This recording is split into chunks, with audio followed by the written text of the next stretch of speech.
Episode 4 of It Welcome to Derry has just been released, and this could potentially be the best episode that we've had in the season so far. Not only did it provide the most nightmare-inducing visions of Pennywise, but we also got the origin story of how Pennywise came to Earth and plagued Derry. With the role that the native people had in containing the evil entity and preventing him from quite literally taking over the planet and feeding on everybody. This episode also shone a light on the important role that they played and why they're so concerned about the military looking to weaponize it. So with that, let's dive into the episode, break down the ending, and discuss all things episode 4. Here is It Welcome to Derry episode 4 Ending Explained. Just to let you know, this video will contain spoilers. So this episode opened up following on from where the previous episode concluded, after the Losers Club felt as though they captured the photos of Pennywise haunting them in the graveyard.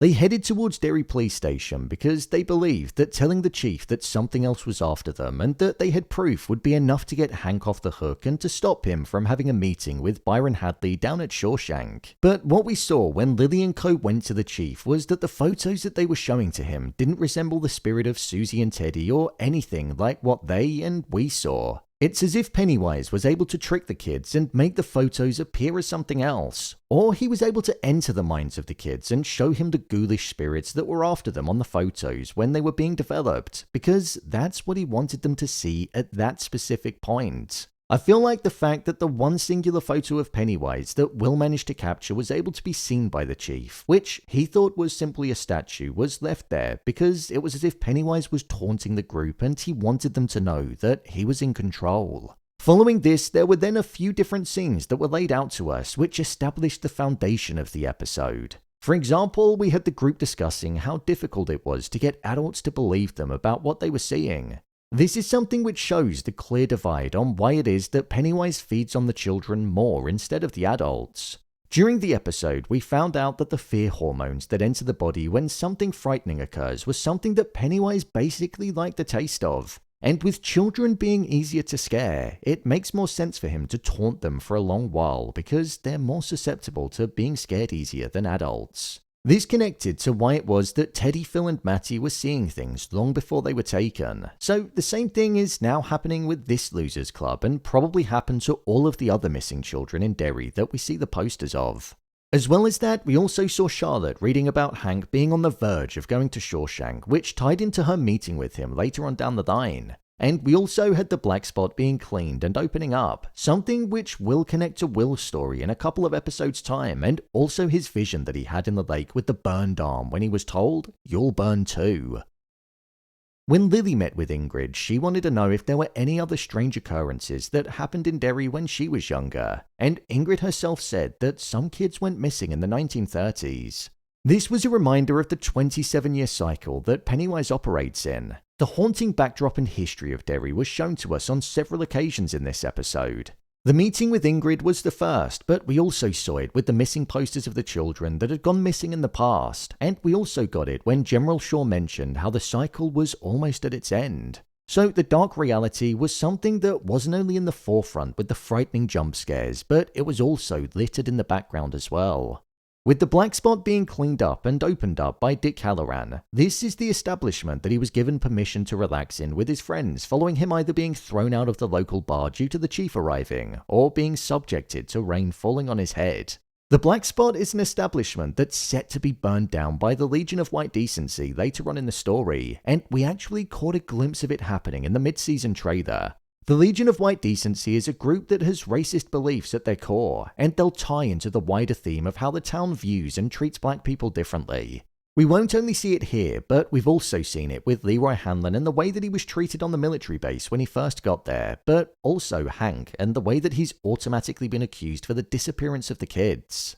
When the establishment was opened up, we saw that Halloran saw a vision of his grandmother at the edge of the woods. Somebody that we know had the shine ability like he does, and she gave him a warning. She told him to watch himself there and to keep that lid on tight. I feel like this warning was given to him because it's almost as if the burning down of the establishment is something that she or Pennywise was showing to him, as she knows it's gonna happen.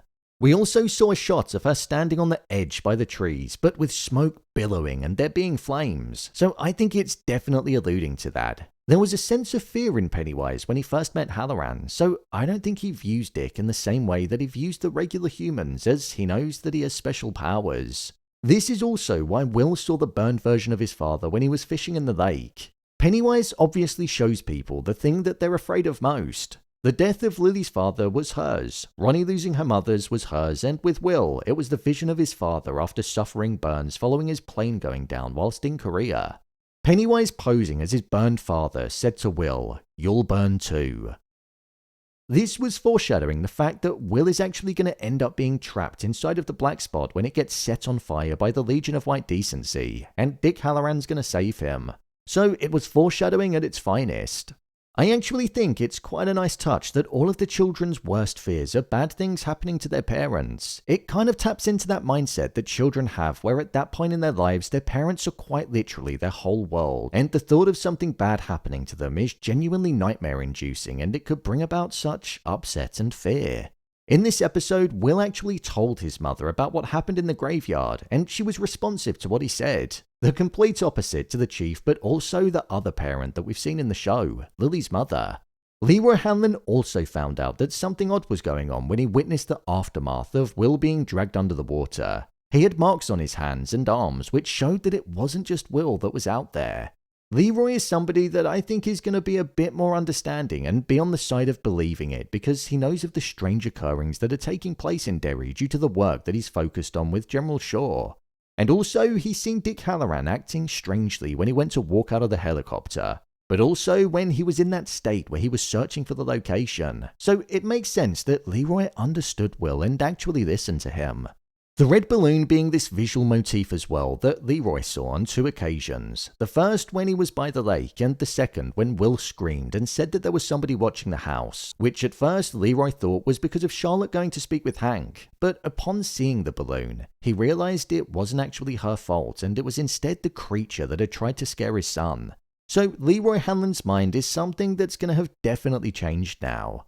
Charlotte Hanlon's story feels like it's one that's shining a light on the difference between the white folk and black folk in Derry, and the way that the black people get treated. When Charlotte first arrived there, she received looks from people and she instantly felt like an outsider. But with her reading about Hank, she saw how he was unfairly treated with the fact that he was coerced into giving a false confession.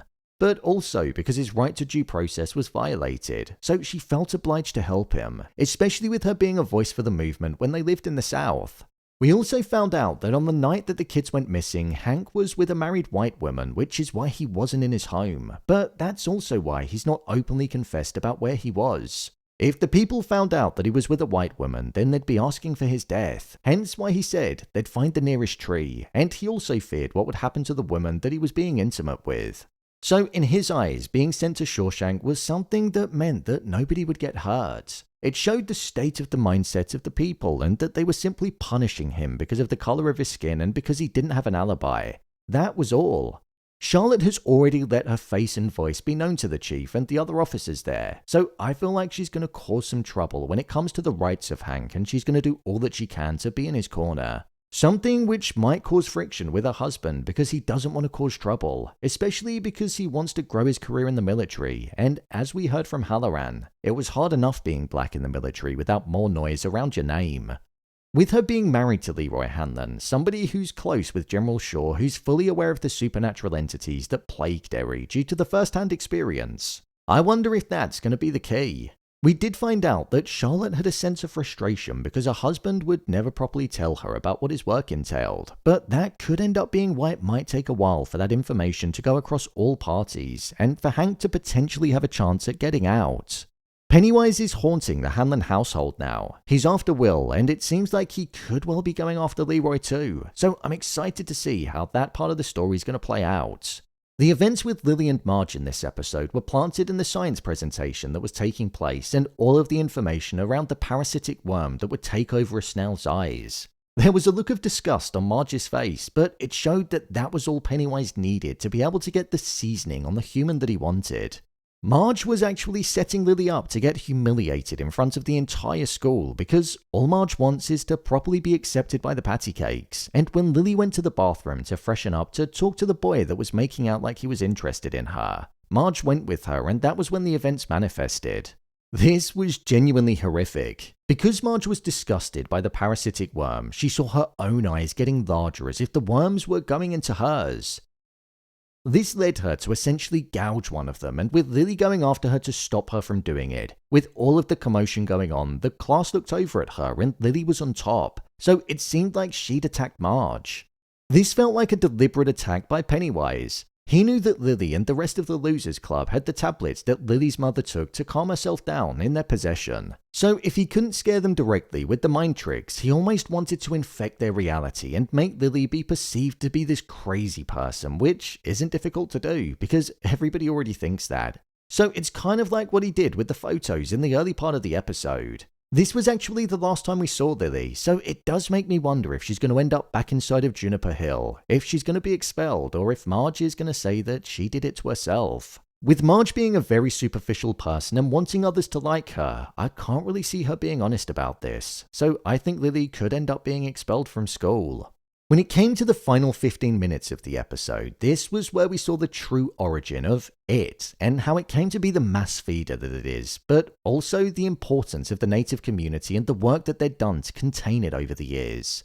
With Taniel being held captive by the military, Dick Halloran was tasked to use his shining ability to enter his mind, and we saw exactly that taking place. I liked how the different memories in Taniel's head were positioned as doors, as it gave us an insight into how Halloran navigates when inside of somebody's mind, and just how the shine works.